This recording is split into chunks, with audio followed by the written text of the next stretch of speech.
तुम्ही ऐकत आहात लोकांचे काही भयानक किस्से. आता हे तुम्हीच ठरवायचं आहे की ही एक भुताटकी होती की केवळ एक त्यांचा भास. तो एक भास होता. हा अनुभव फारच विचित्र आणि अतिशय भयंकर असा आहे. मला खात्री आहे हा अनुभव तुम्ही ऐकलात तर आम्हाला आलेल्या भीतीची जाणीव ही तुम्हाला देखील नक्कीच होईल. त्यावेळी नुकतीच आमची ग्रॅज्युएशनची परीक्षा संपली होती. आता एकदा का परीक्षेचा निकाल लागला की नोकरीत सगळेजण अडकून पडणार होतो. म्हणून मग आम्ही निकाल यायच्या आधी एक ॲडव्हेंचर ट्रिप करायची ठरवली. त्यावेळी डिस्कव्हरी आणि इतर टीव्ही चॅनलवर जंगलात जाऊन कॅम्पेन करायचे असे वेगवेगळे प्रोग्रॅम लागत. त्याचंच एक खूळ आमच्या डोक्यात बसलं होतं. आम्हालाही तसंच काहीसं ॲडव्हेंचर करायचं होतं.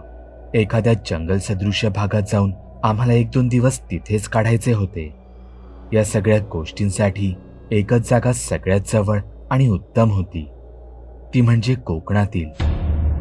आम्ही कोकणातीलच एक जंगल सदृश्य जागा ॲडव्हेंचर ट्रिपसाठी निवडली. ती जागा आमच्या मित्राच्या गावापासून काहीच अंतर दूर होती. आम्ही एकूण 4 जण होतो.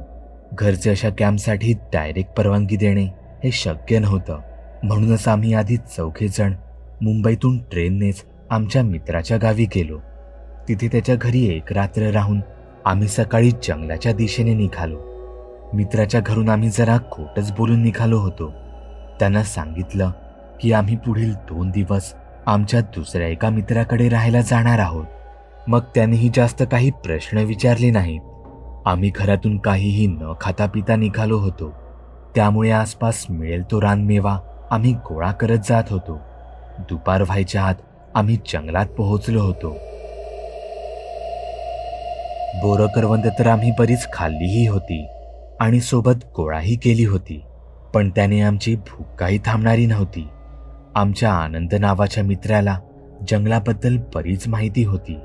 आम्ही त्याच्याच जीवावर ही ट्रिप काढली होती. त्याला जंगली कंद वगैरेंची माहिती होती. शिवाय आम्ही ज्याच्या गावी आलो होतो त्या मुकुंदनेही आम्हाला अजून एक महत्त्वाची माहिती दिली. त्याच्या गावाकडे जाणारी एक नदी ही त्याच जंगलातून जात होती. आज रात्र व्हायच्या आधी आम्हाला त्या नदीपर्यंत पोहोचावं लागणार होतं. टीव्हीत दाखवतात तशा अळ्या आणि बेडूक हे तर आम्ही मुळीच खाणार नव्हतो. पण पानांच्या एका द्रोणात नदीतील मासे पकडण्यासाठी आनंद अळ्या गोळा करत होता. काही वेळेतच आमचे पाय गळ्यात आले. आम्ही याआधी उपाशी पोटी इतकं कधीच चाललो नव्हतो. त्यातच तहानेने आमची अवस्था अजूनच खराब झाली होती. इतक्यात आमच्यातीलच एक मित्र जोरात ओरडला, नदी नदी. आम्ही सगळेजण नदीत उतरलो. नदीचं पात्र तितकंसं खोल नव्हतं. पाणीही काचेसारखं साफ दिसत होतं. आम्ही ओंजळीने पाणी घेऊन आमची तहान भागवू लागलो. पाणी पिताना आमच्या असं लक्षात आलं की नदीत छोटे छोटे बरेच मासे होते. पण ते इतकं सहज आमच्या हातात येत नव्हते. अळ्यांच्या मदतीने गळ टाकून असतील किंवा झाडांच्या फांद्यांच्या सहाय्याने पाण्यावर झोडपून असतील. आम्ही शक्य होतील तसे बरेच मासे पकडले. सिगारेट लायटर तर आमच्या सोबतच होती. छोटीशी आग पेटवून आम्ही आमच्या पोटाची भूक तात्पुरती थांबवली होती. पाठीवरच्या बॅगेतून आम्ही लांबलचक प्लास्टिक सोबत आणलं होतं. जंगलातीलच काही मोठ्या फांद्यांच्या आधाराने आम्ही नदीकाठी कसेबसे 2 तंबू उभारले. आम्ही इतके दमलो होतो की एकाच दिवसाच्या ॲडव्हेंचर ट्रिपने आमची हौस पार फिटून गेली होती. ती एक रात्र तिथेच काढून आम्ही सकाळी मित्राच्या घरी परत जायचं ठरवलं. पण खरं ॲडव्हेंचर तर रात्री सुरू झालं. रात्री उशिरा एका झाडाखाली माझा मित्र मोकळा होत होता. तेव्हा अचानकच त्याला काही अंतर दूर झाडामध्ये एक माणसाची आकृती उभी दिसली. तो धावत आमच्याकडे आला आणि आम्हाला त्या माणसाबद्दल सांगू लागला. आम्ही बाहेर येऊन पाहिलं तर आम्हाला तिथे काहीच दिसलं नाही. आता आमच्यातीलच दुसरा एक मुलगा तिथे गेला होता. त्यालाही तिथे साधारण तसाच अनुभव आला. कोणीतरी तिथे नक्कीच होतं. माहीत असूनही आमच्यातील कोणी मुद्दामून हा विषय काढत नव्हतं. रात्री झोपताना सुरक्षिततेसाठी आग पेटत ठेवावी म्हणून आम्ही आग जाळली आणि पुन्हा तंबूजवळ आलो तेव्हा आम्हाला आमच्या टेंटच्या आसपास कोणीतरी राख टाकलेली दिसली. मी मित्रांना सांगायला बाजूच्या टेंटजवळ गेलो तर ती राख तिथेही अगदी तशीच होती. आम्ही मगाशी मासे भाजले होते तिथलीच ही उरलेली राख होती. हे नक्कीच आमच्यातीलच एका मित्राचं काम होतं. आम्ही सगळेजण झोपलो होतो. बाहेर मुद्दामून हलकी आग पेटत ठेवली होती. मी सहज उजव्या कुशीवरून डाव्या कुशीवर परतलो आणि मला आमच्या टेंट बाहेर एक आकृती उभी दिसली. मी बाजूला झोपलेल्या माझ्या मित्राला हलवू लागलो पण तोपर्यंत ती आकृती तिथून गायब झाली होती. इतक्यातच आमच्या बाजूच्या टेंटमधून आमच्या मित्राची मला हाक ऐकू आली. मगाशी ही कदाचित तोच होता असेल म्हणून मी जरा सुटकेचा निश्वास सोडला.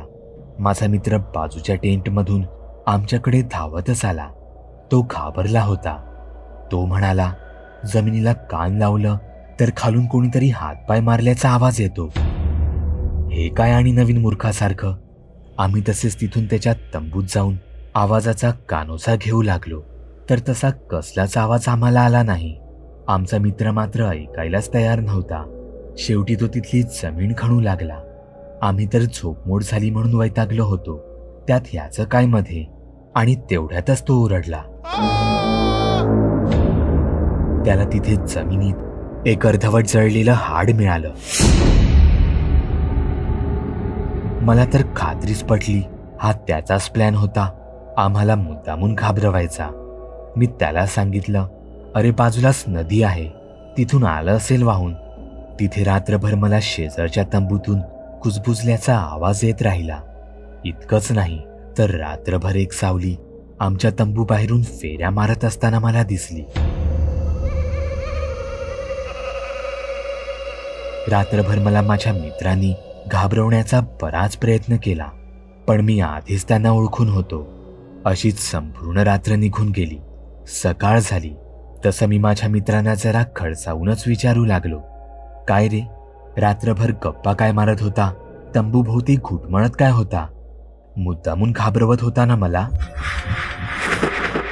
तसे ते दोघे एकमेकांकडे पाहतच राहिले. ते काही बोलणार. तो जंगलातून एक माणूस तिथे आला. तो कदाचित तिथे जंगलात राहणाऱ्यांपैकीच एक होता. काय रे पोरांनू, हैसर काय करतास? काही नाही काका, आम्ही एक रात्र इथेच थांबलो होतो, जातो आता इथून. आमचं हे बोलणं ऐकून तो तर तोंड करून आमच्याकडे पाहतच राहिला. तुमका रवाक हीच जागा सापडली की काय?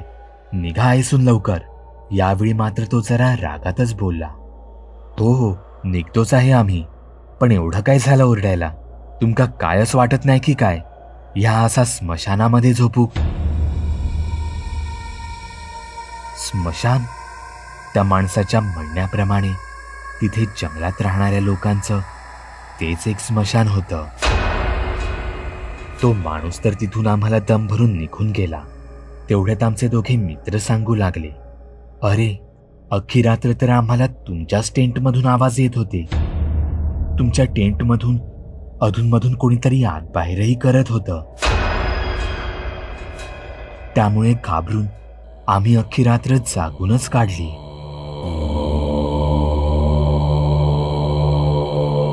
तो एक भास होता.